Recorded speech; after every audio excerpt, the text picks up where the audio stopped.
You're listening to the DolphinsTalk.com podcast, the longest-running Miami Dolphins podcast on the internet. We're always in control, and when you say Miami, you're talking to Red Bull. 'Cause we're the Miami Dolphins, Miami Dolphins, Miami Dolphins #1.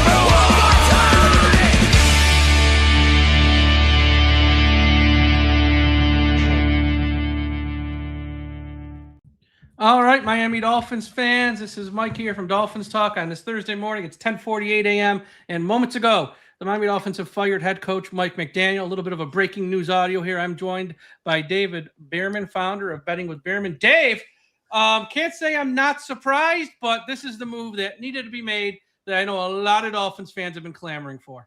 Yeah, especially with the Harbaugh news, and this doesn't guarantee they're getting John Harbaugh, but I think at the end of the day, you look at the organization and it's a move that needed to be made, especially if you're literally looking to reset the franchise. And Mike, in a matter of a couple of months, we could get rid of the general manager, the head coach, the quarterback, and the wide receiver, all of which were overpaid. That is a reset. Whether you like to say it or not, if you're getting rid of basically the four most important people in the organization, that's what you're doing. And you can't justify bringing him back when you know Harbaugh's out there. Again, you might not get Harbaugh, but you have to think Ross and company may have a clue as to what's going to go on. But if you're actually considering it, you got to do it now. And you and I have talked about this before. If the end result is going to be Mike McDaniel is not going to be the head coach of the Miami Dolphins, why are you waiting? Why are you prolonging this? Because they could have had a Ben Johnson or a Mike Vrabel last year if you didn't hold on to him. So the change was needed. It's a little bit of a major reset for the Dolphins. And listen, no one likes to dance in anybody's grave, but I don't think there's going to be many Dolphin fans out there disappointed today. No, not at all. And I often say this too. It's not, look, no one wants to see anyone ever get fired, lose their job, all that good stuff. But he's also retiring or he's also just been let go as a millionaire. He's going to be fine. Okay. He ain't going to be hungry and he's going to get hired. Hell, I wouldn't be shocked if he gets a head coaching job somewhere else this year, either with Cleveland or Arizona, or if the Titans want to pair him with Ward. Wouldn't shock me in the least. So he'll move on. He'll be fine. But this is a move that needed so badly to happen because, as I've been saying on this show, and people think it's hyperbole or over the top, he is one of the worst. He's probably the worst head coach in the league this past year, at least. I mean, his record when the team is losing at halftime is like, 4-24? Like, if they're losing at halftime, there's 0% chance you will come back and win. His record on challenges stinks. We all know that. 3rd and 1 and 4th and 1. I know Chris Kaufman, 3 yards per carry. He put out stat worst in the league and worst by a mile. It's not even close. For him just to go up one spot would be crazy. His record without Tua sucks. So people are we got to see him with someone else a quarterback. No, we don't. We've seen it. It's bad. We don't need to see it again. And just third quarter being outscored 130-27 this year. That might have been a straw that broke the camel's back. They didn't score a point in the third quarter in all of November, all December, and then the one game in January. And then you factor in back-to-back losing seasons. You're not going to I don't care what your personality is. You will not survive in this league, okay, if you have back-to-back losing seasons. It is tough. I mean, now maybe the next guy is going to have a little bit of a runaway. We'll talk about possible names next, obviously.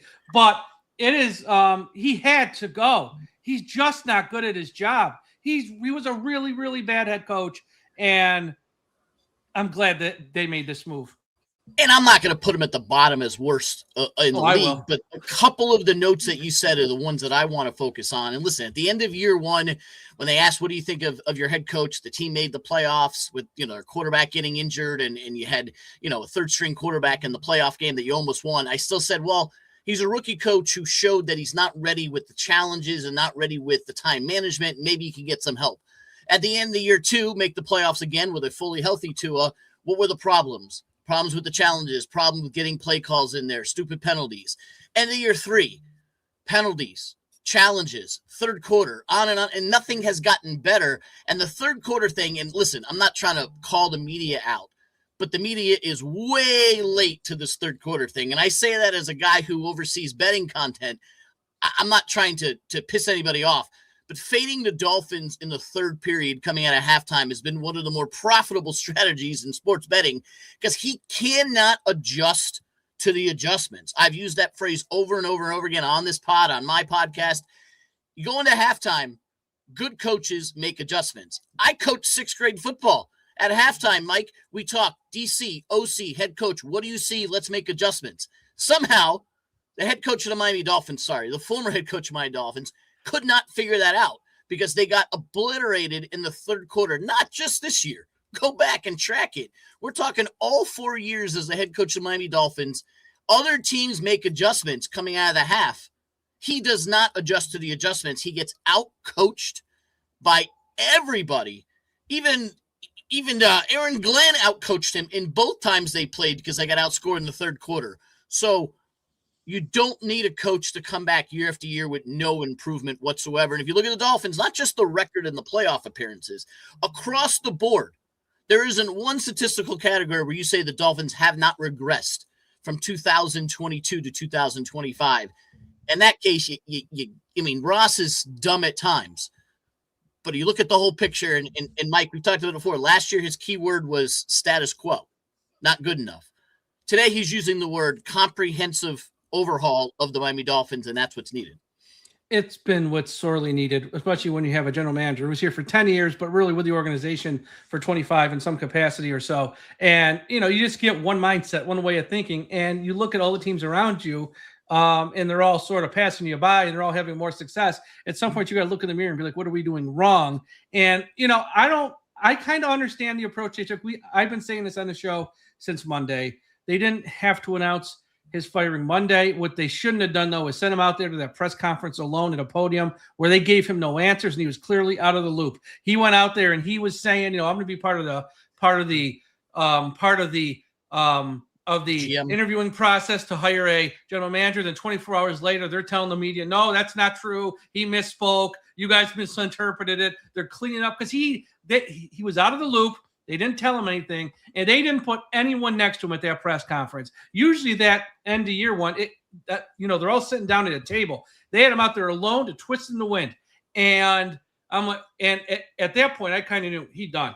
Now, I also think, too, they've met with all these general manager categories. Looks like they met with 7. Chad Alexander, he didn't have to do the Zoom one yet, but he's going to meet with them today in person, as well as John Eric Sullivan from the Packers. He sort of skipped the line. I think we know why. We'll talk about that in a second. So I think that those guys must have met when they said whatever they said. They probably were like, we don't want to come here if he's here, or he ain't up for the job, or if you really want change, he's got to go. I think they talked him into it. And by him, I mean Ross. So I'm not shocked that he's gone. I sort of saw the handwriting on the wall Monday after that press conference, and we'll see where they go from here. But this was the first step that needed to happen.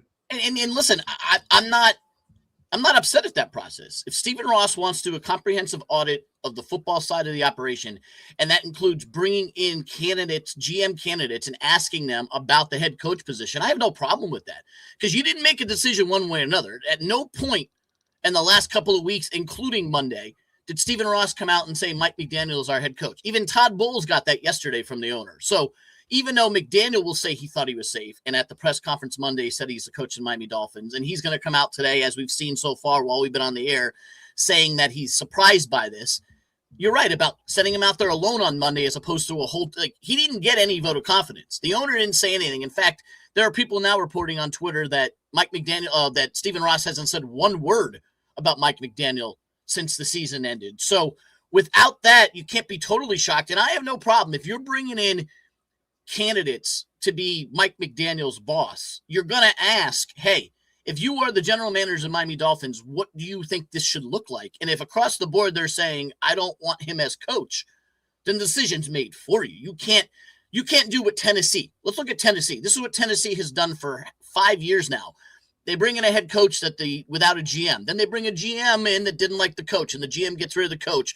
Then they get rid of the GM who hired a new coach, and all of a sudden you're just playing in a circle where Tennessee winds up losing a Mike Vrabel because of the GM that they eventually fired 2 months later didn't want him. So you got to have step alignment here, and maybe, just maybe, Stephen Ross is doing what's right by the franchise by, we're going to bring in a GM who's going to bring in a coach. And you can't have lame ducks, because what good would it be if you bring in a GM doesn't want McDaniel, but you keep McDaniel, and then a year later you get rid of him. You're starting over. So Yeah. if the GMs all say, we don't want McDaniel, then the decision, and there's no rule. Unless I'm missing something in the NFL rule book, there's nothing that says the coach has to be fired on Monday after the season. No, you can fire a guy anytime you want for that. Yeah. Right. And it's not like they waited till April. They're doing it a couple of days after assessing properly. And if you bring in 6 GM candidates and you're down to 4, and all 4 would want a different coach, tells you all you need to know. Yeah, right. Tells you all you need to know. Now, first off, real quick, this show is by Caneswear. Everyone go to caneswear.com. They're a sponsor of today's show. Caneswear.com for all the best Miami Dolphins apparel and the Miami Hurricanes apparel. Big game tonight, as well as stuff for the Marlins, the Heat, the Panthers. Caneswear.com. Caneswear.com. Caneswear.com, the website. Super chats are open. So if you got a comment about Mike McDaniel and this move, them being fired, Harbaugh, or who's ever coming next, send us a super chat. At the end of the show, we'll go through the super chats and read them on the air. So super chats are open. Now, the Harbaugh thing. Does this mean John Harbaugh's coming to Miami? No. Is it a good sign? It's a sign. I don't know if it's a good sign. It's a sign. That, as I've been saying, they got a puncher's chance here. They got a puncher's chance. And I think it all really will come down to Chad Alexander, who he didn't do the virtual interview. So they're meeting with him cold in person today.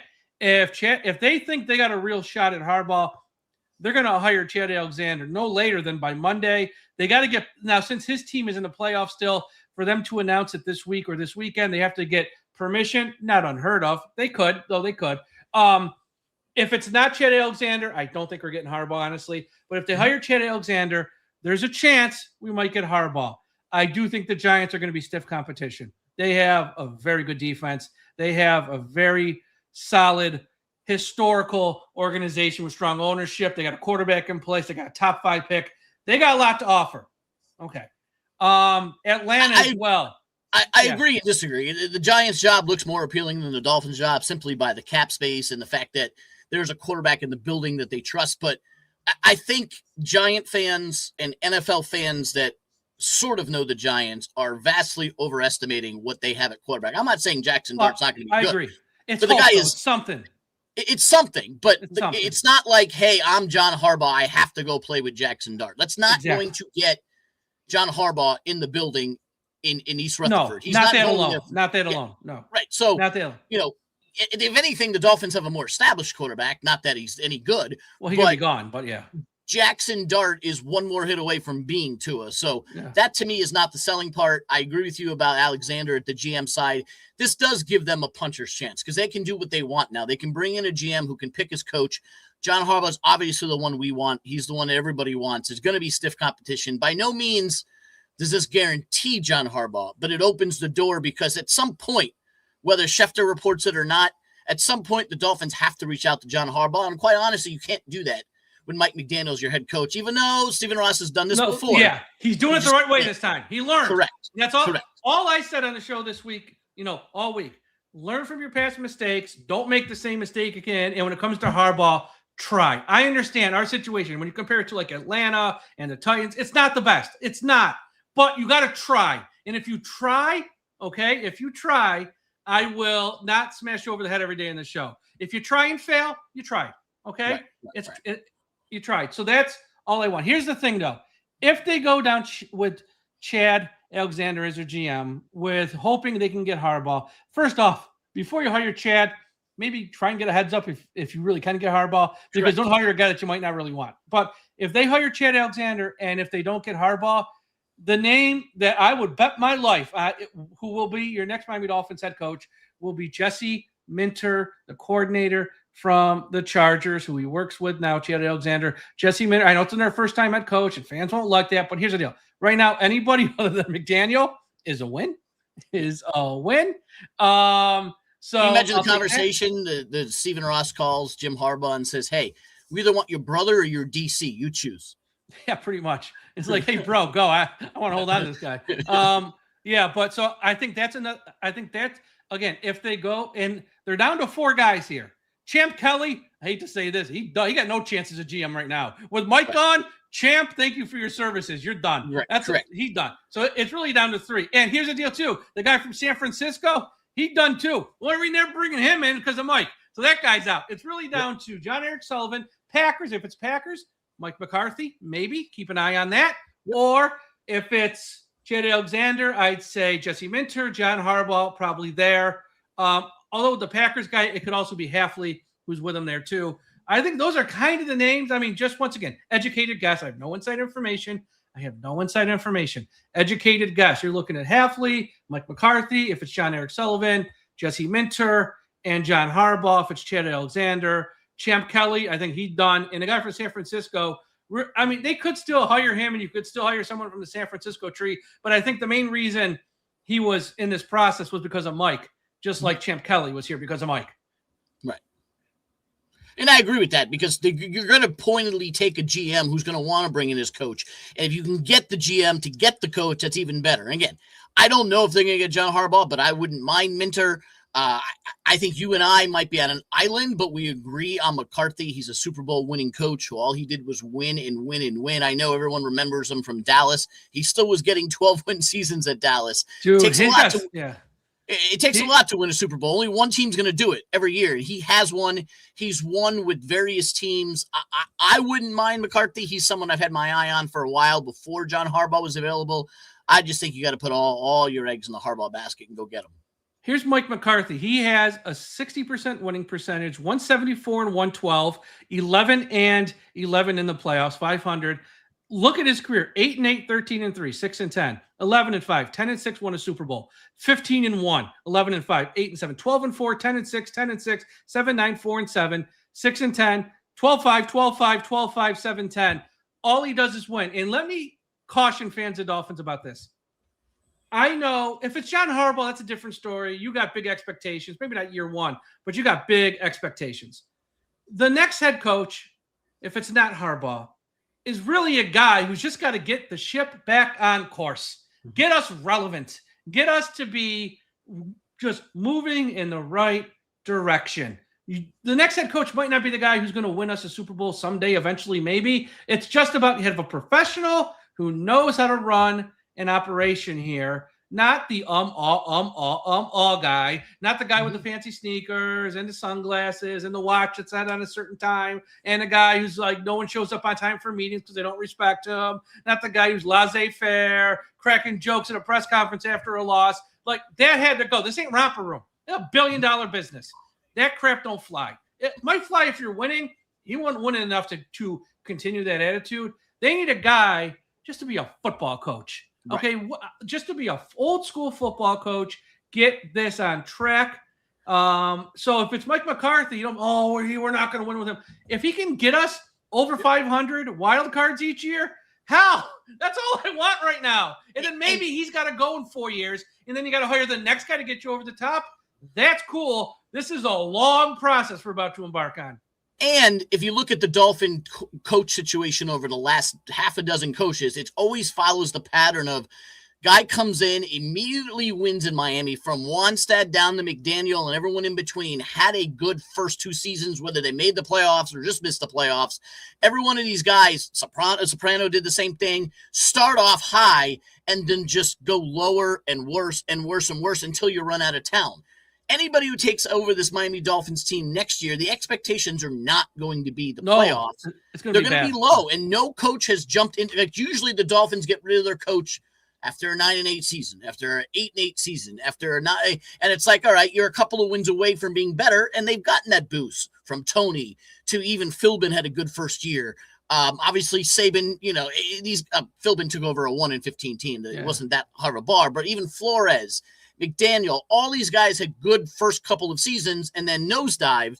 Let a guy come in with veteran experience, McCarthy or Harbaugh, with no expectations, new quarterback, new GM, salary cap hell, and build it up. I want to go up. We don't go up. We go down. All we do is go down. We start here, get our hopes up, and we go down. And it's happened to McDaniel. It happened to Flores. It happened to every single one of these guys. Dating back to Wannstedt, you start here and you end here. What about doing what Jimmy did? Jimmy started here and worked his way up. Shula, you have to go back 5 decades, but Shula started here and worked his way up. It's not going to be good next year, no matter if freaking Bill Belichick was the head coach or Shula came back. Start here, work your way here. And I believe a McCarthy and Harbaugh can get the most out of a cap hell new quarterback team. They could probably win 8 or 9 games next year. But if I were to ask you, Mike, it's the end of 2026, and the Miami Dolphins, who had a new quarterback, who had a redone GM, a redone roster, salary cap hell, won just as many games next year as they did this year, you would take that as a win. Oh my God. Have you seen their schedule next year? Yeah, you would it's take the it as a AFC win. West. It's the NFC North. It's also San Francisco on the road. It's Cincinnati, who just killed us at home, and we got to go again to play Indianapolis on the road. On top of twice with the Patriots, twice with the Bills.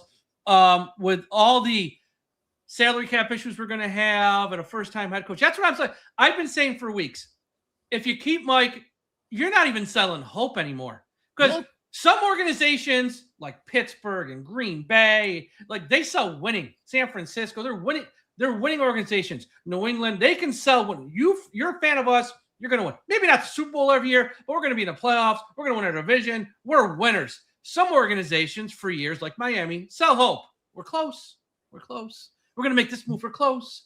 And if they would have kept Mike, I'm like, you're not even selling hope anymore. You're dead. Like, you're going to just have your fan base go throw a mutiny. Like, you're dead. You're not even selling hope. At least if you fire Mike, I don't know who the next head coach is going to be. I know next year's going to suck, but you're selling hope. And the hope is next year might be rough, but it's the first year for a head coach, whoever it is. He's putting in his system. He's putting in his staff. He's putting in however he runs things. He's going to weed out the guys he doesn't want. He's going to hold on to the guys he wants. We got 5 top 100 picks this year. 5. We're not wasting them on a coach who was a lame duck on the hot seat. Let our guy who's going to be here pick guys that fit his system long term. Because if we would have drafted 5 guys, small, fast guys who Mike wants, and then next year we are a coach who wants to go with size and power, like those guys don't fit. We just wasted a pick. We wasted a lot of picks. So this had to happen. It's smart. I don't know what the next step is, but as I've been saying, I don't care what the next step is. I honestly don't, because we were on the highway to hell with Mike. It just wasn't working. And not a bad guy, nice guy. He'll land on his feet. I'm not worried. He was just awful, though. Yeah, and I think people underestimated the role he played in the roster build. And we saw it. We read it. We heard the comments. But I don't think the fans realized that he was step in step with Chris Greer. I want speed. I want speed. I want speed. Screw the offensive line. Screw the defensive line. And they built outside instead of in the trenches. And that's the team he wanted. Well, the team he wanted couldn't get past anything, couldn't get a playoff win, and it would have continued. You can't bring in a GM with an established head coach who isn't going anywhere. They're doing it right for once. Hopefully they get it's open season now. You can do whatever you want at GM and coach. You can pair them, you can not pair them, but at least they're cleaning house to the point is, and I'll go back to what I said at the very beginning, Mike. New head coach, new GM, new quarterback, new star wide receiver. That's a reset, and that's what's needed, because with those guys, this team isn't going anywhere. And like you said, it's just selling. No, you're not selling hope if you bring back Mike. And I like Mike. I think he's going to be a great offense coordinator, and I think he could be a coach the second time around. Even Bill Belichick struggled the first time around.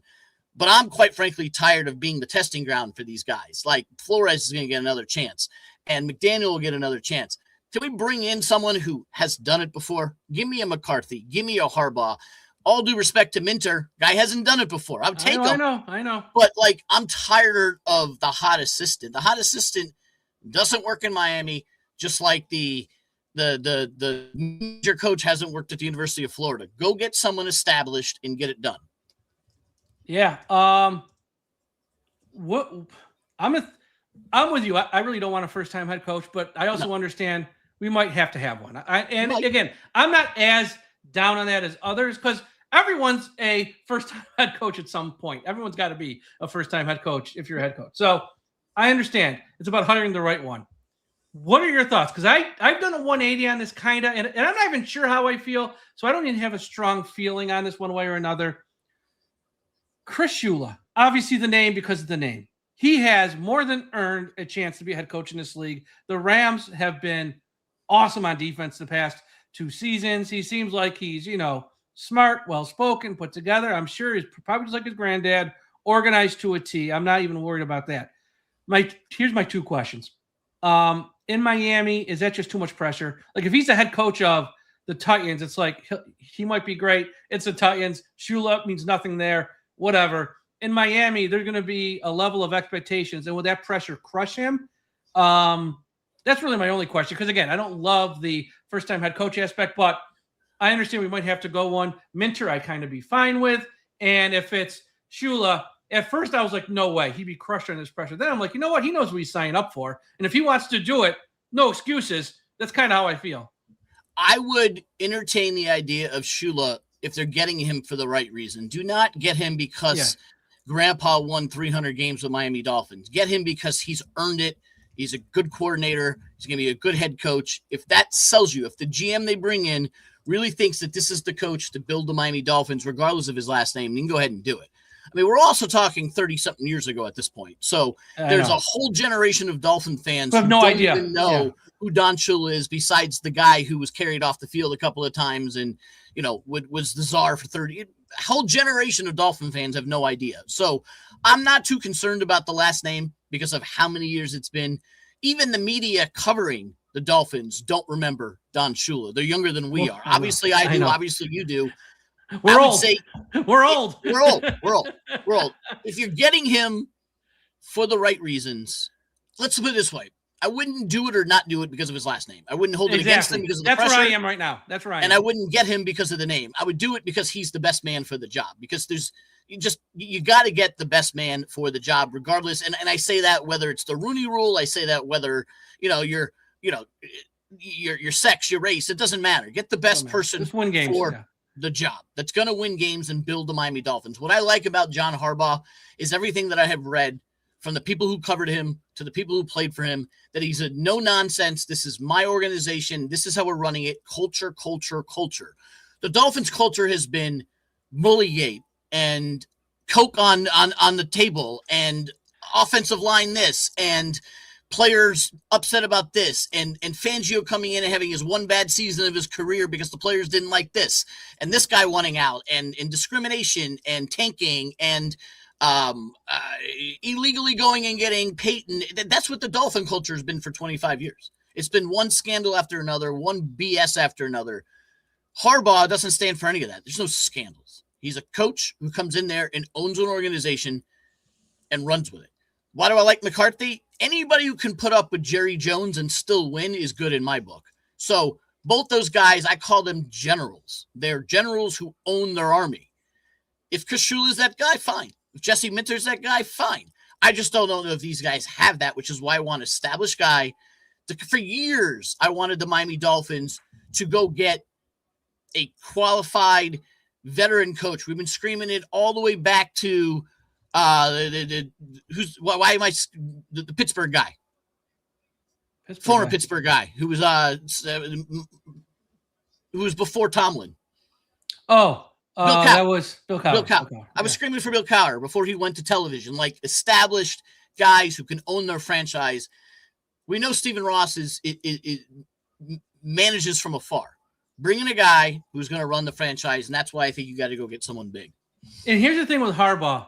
You know, in Miami, and I said this on the show too, but it's true, and this is just more proof of it, that whole situation with Flores rocked this organization because it made him look like it made it look like a horrible place to work, in that you have a head coach who's not even talking to his staff. That's his problem, really.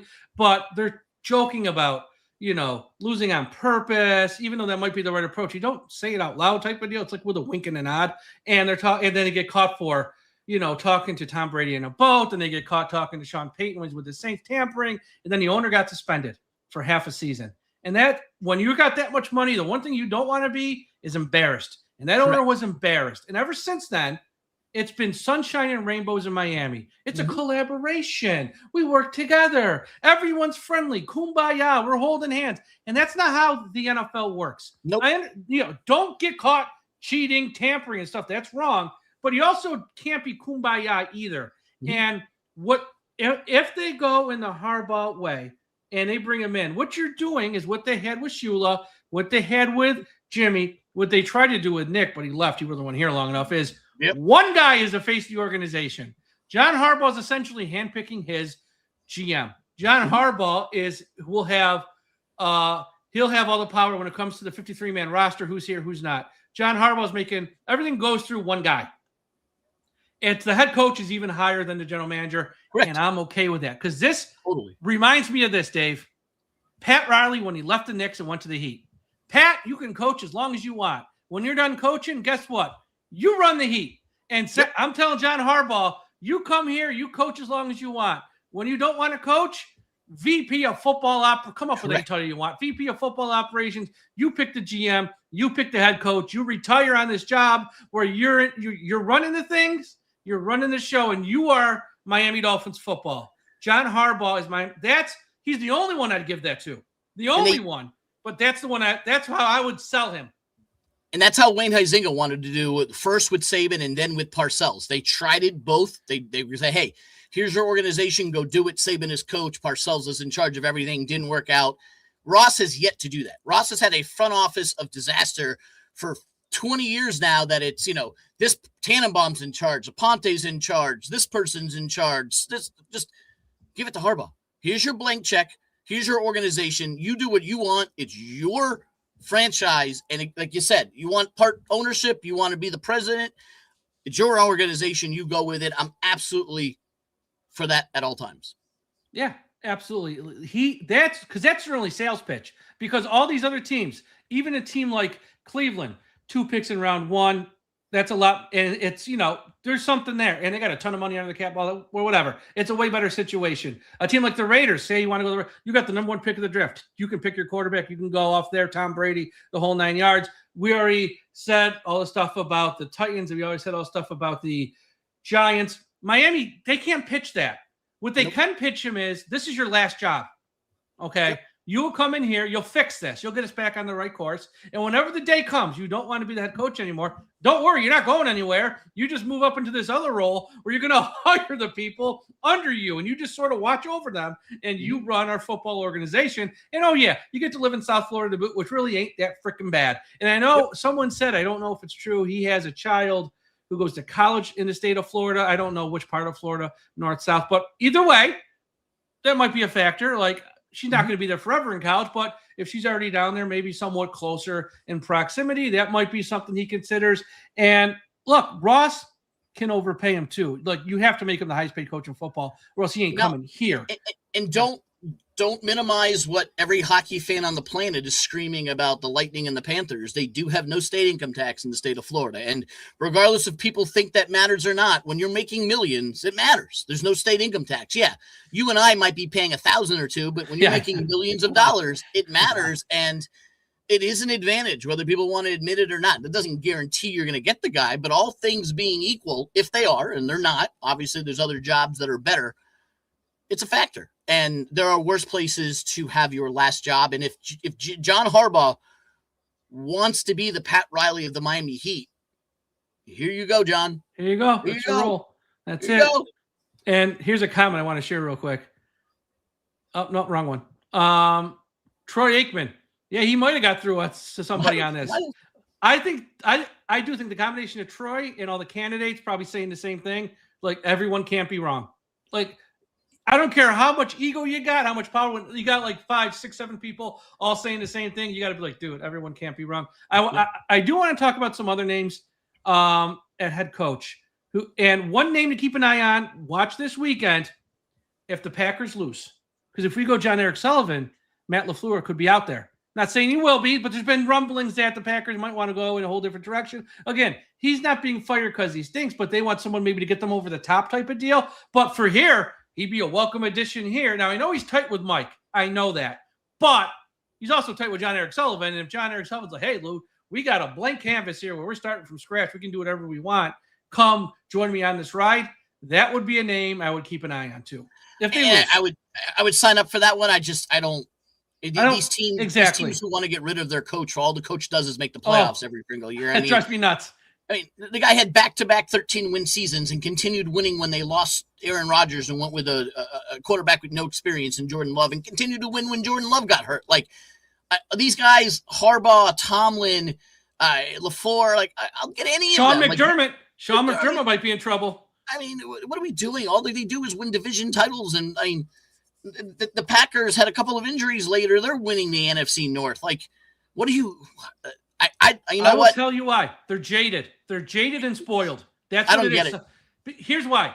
This league, and it's, everyone talks about how the league has so much parity, and it does have a lot of parity in the games. It has parity. Every game comes down to a field goal late. A lot of parity. When you look at the organizations, it's the same 7-8 teams every year who are good. It's the same 7-8 teams picking at the top of the draft every year. There's not parity in the league when it comes to these teams. So the same teams that are great, yeah, you're sitting there knocking your head up there against the ceiling like we can't crack through. There comes a point like, I just want anyone else to see if they can get us over the top. So that's why Pittsburgh, the Ravens, maybe the Bills, maybe the Packers are going to move on from these guys. And then you got teams like us, like, are you guys nuts? We'll take them in a heartbeat. Come on down. Any Steelers fan who says they want to get rid of Mike Tomlin should be sent out and, like, just change your team affiliation. All the guy does is make the playoffs every year. I know he hasn't won in the playoffs recently. Obviously won in the past. Like, what more do you want? Like, this Steelers team is crap. They're terrible. They're terrible. Like, I would argue the Dolphins were just as good as the Steelers. And the guy made the playoffs with them. He won the division with them. Like, what are you doing? Like, Packers. You're either in first or second place in the toughest division of football every single year. What are you doing? And I'll tell you this quick story. I went to Foxborough. I believe it was in the middle of the two Patriot dynasties. It was kind of in the transition years of like 05, 06, or maybe it was like 9, 10, somewhere where they were losing in the first or second round and not winning Super Bowls, but still winning divisions. And I was at a game and they were beating the crap out of the Dolphins as usual. And there was in the third quarter, it was like 3rd and 1, and they didn't run the ball and they threw it incomplete. And the guy in front of me yelled, "Fire Belichick." And I'm like, fire Belichick? You guys have won 600 consecutive division titles. You're kicking the shit out of my team. And because you're mad at a 3rd and 1, and they started a fire Belichick chant. And by the way, they had 3 more Super Bowls coming. This was in between the first 3 and the second 3. I'm like, you talk about jaded fans. All I want before I pass on to heaven is a playoff win. These guys are winning division titles and losing in AFC championship games. Fire Belichick. What? Like, Eagles fans who want to fire Sirianni if they don't win this week. The guy won the Super Bowl last year. What are you doing? Yeah. Like, I may not love Nick Sirianni, but he won you've gone to 2 Super Bowls. Like, what? Yeah. Here's 2 things I want to talk about here, and then we'll start to wind this up. And someone mentioned this is good. Weaver gone too, right? He sucks. I don't know about the he sucks part. Here's the deal. He will stay under contract for a while, because if he gets a head coaching job, they get 2 third-round picks, one this year, one next year, compensatory picks. So Miami fired McDaniel. They're not going to officially fire Weaver until they find out if he's getting a head coaching job or not. And if they do get Harbaugh, Weaver work together, he might stay. Who knows? But yeah, he ain't going nowhere until they find out if he gets a head coaching job or not. And I'll almost guarantee you he's going to get a head coaching interview with the Miami Dolphins. He's just going to. Maybe. He will. Well, yes. I think he'll get one. Let's just leave it at that. I think he'll get one. You're right. It's a rule. It's a rule. That's right. And also, and I see a ton of people are chatting. I've been hearing this for months. John Gruden. Folks, John Gruden ain't happening. Here's why, number one, he has no ties to any of the general manager candidates, at least I know of, and because he's been out of the league so long. 2, he has an ongoing lawsuit against the NFL, which is why no team is going to hire him, because he is toxic. And if they even give him, if whoever, any team, wants to interview him, here's what's going to happen. Roger Goodell's going to call that owner and go, "What are you doing? Are you nuts? Cancel that interview. It's not happening." He's suing us. He's literally suing the person he's going to interview with. That's Correct. Not going to happen. You might want John Gruden, and I get it. John Gruden, the whole thing, Chucky, those emails and everything he did. Some people will just say, "Oh, it's not that big a deal. Who cares?" Maybe, but in their eyes, it's a big deal. And plus, there's an ongoing lawsuit, so that just squashes that right there. And as I've also said, and again, I know some people say this doesn't matter. I think it does. Stephen Ross was the founder of Rise. And what Rise is about sports equality among race and helping minorities in all walks of life get equality. He's not going to hire a guy with all those emails and the things he was saying. It's just not happening. So the John Gruden thing, just for those who might have turned in late, if it's Chad Alexander, you're looking at John Harbaugh, Jesse Minter as head coaching candidates that'll probably be at the top of the list. John Eric Sullivan, you're probably looking at Mike McCarthy, Halfley, maybe LaFleur if he gets fired. That's what you're probably looking at as head coaching candidates. I think Champ Kelly's got no chance now because I think the only reason you hold on to him is because of Mike. I think he's done. And I think the guy for San Francisco, they could hire him. They could. But I think his odds went way down today with this news because you're bringing him in because of Mike. But he is well thought of anyway, so there's still a chance he might be the best guy for the job. And if they do hire him, look at San Francisco. And I'm sure it might be someone there that they want, or he might just be open to anyone. Honestly, who knows? But they fired Mike. This is a good day. We got super chats. We got to read these super chats because I promised the people. Yeah. Okay. Let's. I got one. It's not really for. Okay. Number from Alexander Fort. It ain't no lie, baby. Bye, bye, bye.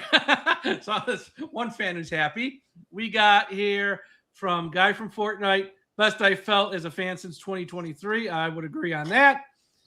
We got Mike. Mike, happy birthday. Greatest birthday in my 50 years of life. Happy Mike, birthday. Happy birthday. And our old friend Eric, who sends in a ton of super chats.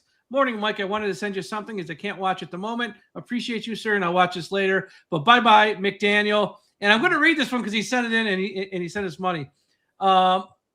Leonardo, Mike, please explain your highway profanity sign-off. Really not the show for this, but I take 2 seconds. So if old-time news, at the end of a broadcast, there'd always be a sign-off. Who's the guy for CBS? For a while, he would end the show. He'd just say the word courage. He'd say, and that's all for tonight's news. Courage. And then some other guys would be like, that's all for, and they say like some little sign off. I go, well, I'm doing so many podcasts, I gotta have a sign off. Super Dave Osborne that has a famous skit. And I love Super Dave Osborne, where he does a skit where he's on the road and he's on the road to put a stop to highway profanity. Out of all the causes in the world, cancer, AIDS, child hunger, poverty. No, we're going to stop highway profanity. That's his PSA. And so that's why I joke. We have to put a stop to, it's a joke. It's not serious. There you go. We're getting more super chats here sent in. Phil Montgomery, Jim fucking Harbaugh. Yeah, I think everyone agrees with that. We got Christian Leap. Let's go, Fins. This is a good day. This is a good day for the Dolphins. Again, here's the deal. They might screw up the general manager hire. Yeah, yep. They might screw up the next head coach hire. There is no guarantee that either one of those guys is going to work out. With that said, you got to try. You got to try. You have something? Yeah, I want to read a Jeff Darlington tweet that he sent out. Again, it's some context. Just want to read it. He sent it out. People haven't seen it. Some context in the Dolphins' decision to fire McDaniel per multiple people involved in the decision. Owner Stephen Ross met with McDaniel on Tuesday, and the outcome of the meeting left Ross very conflicted. He really likes Mike, loves his intelligence and offensive mind, but Tuesday's meeting resulted in some hard thoughts. Ross didn't feel like the results were there, and despite the end-of-year production, Ross simply wasn't comfortable moving forward with status quo. Now, the big elephant in the room, I'm told, and this is Jeff Darlington being told, the Dolphins have yet to be in touch with Harbaugh's camp, and people close to the decision are adamant that the decision to move away from McDaniel is totally independent of Harbaugh's availability. That's what Jeff says. That's a lie. That's what he says. He says fine. The Dolphins will conduct a head coaching search after the GM's in place, which, by the way, another tweet that came out from multiple sources says the GM decision will be made this week, meaning today, tomorrow, Saturday. Oh, perfect. They expect it soon in the next few days, and it's obviously that the GM decision could lead to Harbaugh, but one step at a time. He's claiming that the decision was independent. The Dolphins would have come to this conclusion either way. Believe it, don't believe it. Well, here's why you don't believe it. They've been burned in the past. Once again, he was suspended, the owner, lost, multiple picks in the draft. They got caught for, talking to Sean Payton, talking to Tom Brady. You guys were tampering, joking about the tanking. They're going to dot every I, cross every T to make sure they're in compliance with everything. They are not going to have anything leak out there that says they're taking a shortcut. So they have to say this. Whether you think it's the truth or not, and it might be the truth. I don't think it is. You know what? It may be, it may not be. And I didn't even want to talk about the elephant in the room. I want to go to the first paragraph about the conversation that Ross had with McDaniel. And maybe this is a mistake that Mikey made, is when you're on the hot seat and it's questionable they're coming back or not, that end of year conversation should be treated as a job interview, because the owner of the team needs to decide if what you have planned moving, and you hear it all the time, going to talk about the organization, going to talk about a plan, and then you come out with, they want to go in a different direction than Jim Harbaugh. You want to go in a different direction than Raheem Morris. Well, when it was Mike McDaniel's turn to talk to Stephen Ross, loving Mike McDaniel, wanting to keep Mike McDaniel, didn't get rid of him in October when he got rid of Chris Greer, decided that the step forward that Mike was presenting wasn't good enough. So I don't think Mike came to that meeting as prepared as he could have, and maybe that means this decision is being made either way. Don't know. We may never know. The timing is suspect. We're talking 12 hours after the other news came out. That being said, we'll see what happens. Yeah, it needed to happen. And next steps, I'm sure, look, they're moving quick. They had a 2-month head start here on the general manager process, which gave them time to do look into these guys, ask around, and then they bring in someone like Troy to sort of help out as well. They were ready to go. They were able to hit the ground running on Monday, which speeds up this whole process. But with that said, look, John Harbaugh has everything to do with this. Mm-hmm. If he wasn't let go, Mike still might be here, honestly. I think that changed everything. And if they get him, who knows? But the fact that they have a chance, they're going to dot every I, cross every T, make sure no one's getting in trouble, no one's getting their hands slapped, they're not going to lose a draft pick, they're not going to get caught tampering, nothing bad. So they're going to say the right things to the right people to make sure that message is out there. And no, did they talk to Harbaugh himself? No, they probably spoke to his agent, and they're like, we never spoke to John. No, he spoke to his agent. We all know what you did. Or if they have Troy call the agent, well, he's just a consultant. It's not us. They're like, come on, there's play on words here. But this was the right move to make. We'll have more on this, obviously. Pretty much, look, news is happening faster in Miami. They're not waiting around. Nope. And I also saw Harbaugh's not going to meet with any team this week, so it makes sense. Get your GM in place. Look, here's the deal. If it's not Chad Alexander, Harbaugh ain't coming here, folks. He's not. Yep. Chad Alexander's the only chance. Yep. It's the only chance. So they hire Chad, though. And remember, they gave him an in-person interview. They didn't even make him do a Zoom interview, which lets you know you're cutting the line, buddy. You're coming along. That's all we care about. And I do want to share this. You know, we have a thing here on this show. Josh and Aaron on their own show. Anytime someone or on a show says something really stupid, they call them the asshole of the week. Me and Tom, we just do dumb comment of the day. And it's, serious, not serious. So don't be totally offended. But Nick, man, this is what I'm sorry, but I got to put you on blast. Tell me why y'all love Harbaugh. I live in Baltimore. He's terrible. He has an above 500 record in the playoffs. He's won 190 games. He's like 70 games over 500. He's had a quarterback under his watch win MVP not once, but twice. If that's terrible, sign me up for terrible now. You know what's terrible? The Miami Dolphins the last 30 years were terrible. That ain't terrible. And if you think that's terrible, then you've been jaded the other direction on what's actually good and not. We stink. John Harbaugh doesn't stink. The Ravens haven't stunk. And one other thing, not from Nick. I've heard other people say, yeah, but he's been with the Ravens and they run things great, blah, blah, blah. And I go, yeah, the goal is to replicate what the Ravens have in Miami Gardens and put together a front office like that. That's great. And replicate it, copy, and build our own version of the Ravens that's had so much success. Period. End of story. Last super chat, no comment. Just a thank you, Mr. McDolphin. We see you. Thank you very much. Yeah, I mean, at least you entertained it. Better man than me. I know. It's just, I don't need because we have a segment. Don't say dumb things in our chat. You might get put on blast. And that's a dumb thing. Just, I mean, you don't have to explain why you want John Harbaugh. He's a Super Bowl winning coach with 18 years of success, MVPs, playoffs. I said this yesterday on a different podcast. The owner of the Baltimore Ravens said he did a comprehensive audit of the organization and has decided to go in a different.